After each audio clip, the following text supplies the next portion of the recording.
New meta. Yo, that finesses the crab crazy.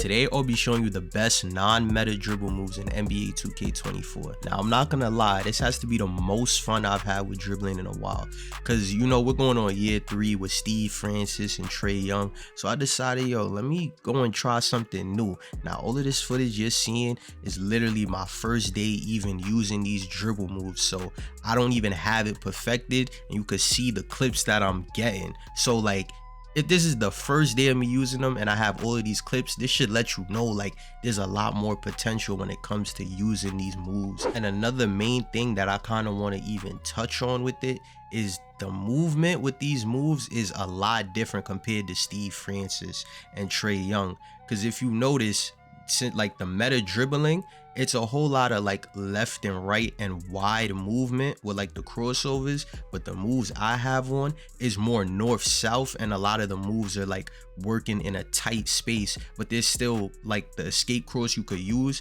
that crosses over and still steps you forward, so you could kind of like beat the defender. Now this possession right here is the perfect example of what I mean. The movement is different with this crossover. Look how I left him just like dead in the water. I know I bricked it, I'm ass, but that's cool though. You could see right here, like he's probably only used to guarding people with Steve Francis and Trae Young. So right here, if I do the escape cross, it's gonna be wide. Like if I do it right here, I'm gonna just end up right here, and the defender doesn't really have to step back or step diagonally. But since right here, since he's trying to step forward to either get a contest or a bump, when I cross over as he's stepping forward, not only am I crossing to the side away from him, I'm crossing and stepping forward, so it completely puts him away from me. And like that, you see how I'm getting wide open with this crossover. Another thing that you'll notice too is like, since with these dribble moves you're moving a lot more like north south and you're like working in tight spaces, you're gonna get a lot of opportunities at like mid-ranges and floaters just like that, because you're gonna be able to like slice through the defense, because they're not gonna really understand how to step towards you or even how to play you. Speaking of floaters, for those of you who wanted my float game build video, here it is. As you can see, I only have around an 83 and 85 driving layup in that video, but you can at least go for an 80 in order to get the Trae Young layup package. But I also want to let it be known, I don't use these builds anymore, so I'm putting them here instead of making a whole build video. Now I have other guard builds that I prefer, so I'll be showing them in a future video, so stay tuned for that. Just to even break down this possession right here, you see how I'm going downhill, and you see how I hit the killer crossover and then I do the behind the back. You see how the killer crossover is like really forcing them to like kind of anticipate what move I'm gonna do, since I'm going so fast, and I already done the killer crossover going down the court. So since I do it here, I do the behind the back to basically just to see what he's gonna do and to stop myself on a dime.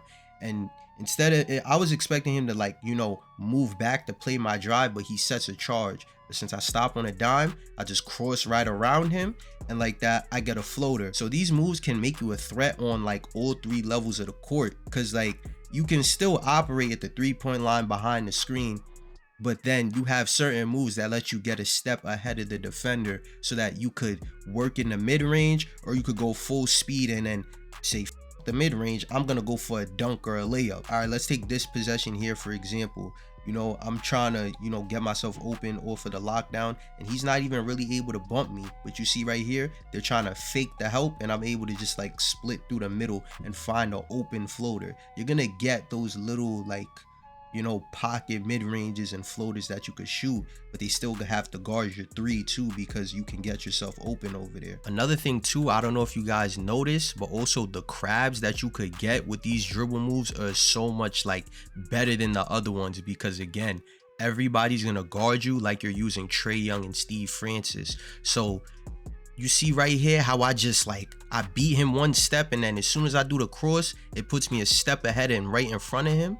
This crossover is just different. Like there's so much like new elements with these moves in comparison to like the Steve Francis and the Trae Young that makes like these moves just so much better to use. Another thing you'll notice in these clips too is like when you're coming down the court, like your moves are just a lot more fluid. Like you could even see right here, like I'm doing moves like this where I'm like doing hesitations and stutter steps and drop crosses. Every possession down the court, I just feel a lot more comfortable and I'm able to chain out of them into a lot of different other moves. Even right here, for example, you could see I do the fat stop and then here I'm like doing the drop cross stutter step and it gets me right by the center.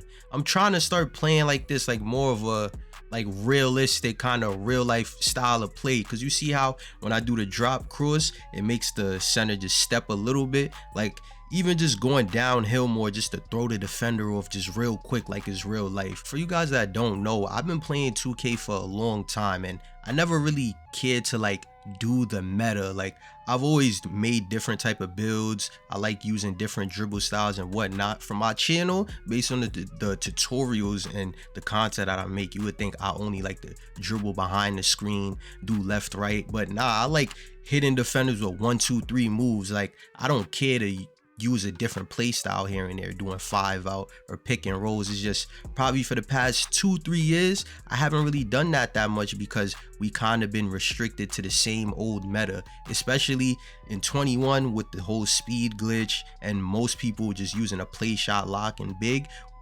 The game is, we've mainly just only been doing that when it comes to the style of play. So I'm like, you know what, I played a little quick match. You know, I used certain players, I seen certain players, and I'm like, you know what? I'm gonna try out some new dribble moves.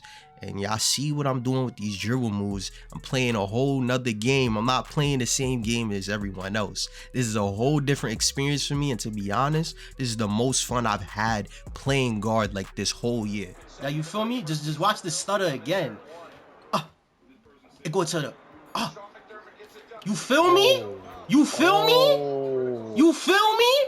So even if any of you guys that are guards, if you guys are kind of like getting bored with 2K or like don't really feel like getting on, wait till the end of the video where I show these dribble moves and just take the chance to try them out and see if you like them.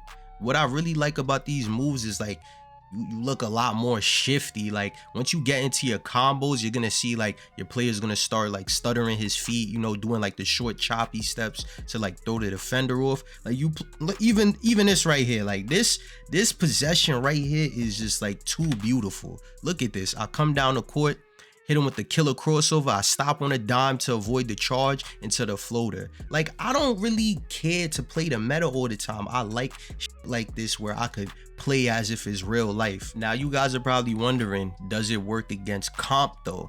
And I'm gonna tell y'all, I only use these moves for 1 day, but I think I'm onto something. This probably could work against comp.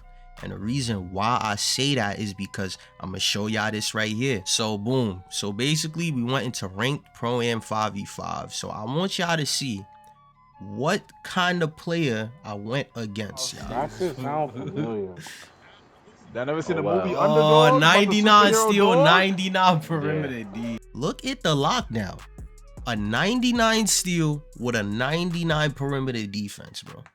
The same day I'm using new moves that I'm trying to get used to. I'm like, oh nah, son, are we for real? But believe it or not, even though I'm using these new moves, I want y'all to look at the box score, y'all. Do you see this right here? Now please do not mind the final score, y'all. It was a close game, and then the third quarter came, a lot started happening. I was missing open.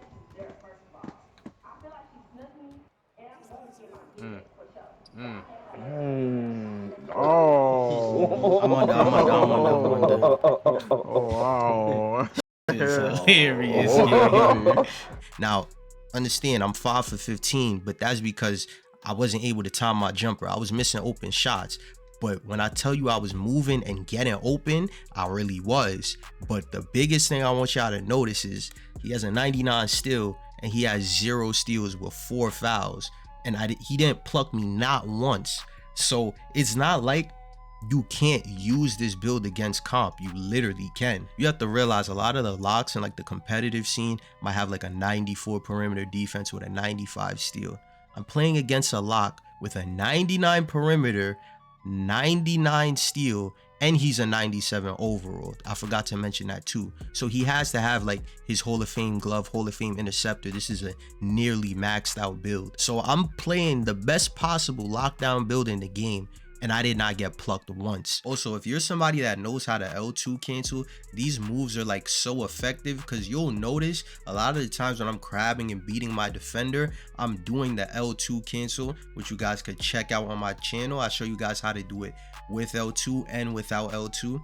But even if you're somebody that doesn't like to do the meta dribbling, or you just don't have the time or don't feel like learning how to L2 cancel, you could still use these moves, because the size up that I'm using this and the escape cross, like it's a lot easy to, you know, chain your moves together and whatnot. Like you're behind the back and your crosses without holding R2, they're still fast, so you can still combo up with these moves if playing like the meta isn't your playstyle. So boom, these are the new non-meta dribble moves that I was using. Now, do not bash me in the comments.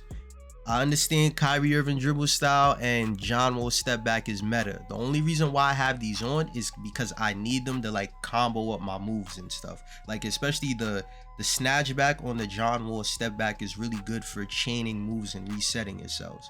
But everything else is non-meta. Like Darius Garland's signature size up is really important to put on, because like it allows you to like flick your right stick without R2 to like chain together other moves. Another thing about these moves too is that you'll notice that you have to be 6'4" and under. As you can see, like right here with Darius Garland Sigs size up, you have to be under 6'5". And also his escape moves is what is like letting me get the crab. The first animation you see, that right there is the crab, and you just do that by holding R2 and flicking your right stick diagonal up, like you're doing the Trae Young escape cross. Now for the regular and aggressive breakdown combo, I put on Scoot Henderson and Isaiah Thomas.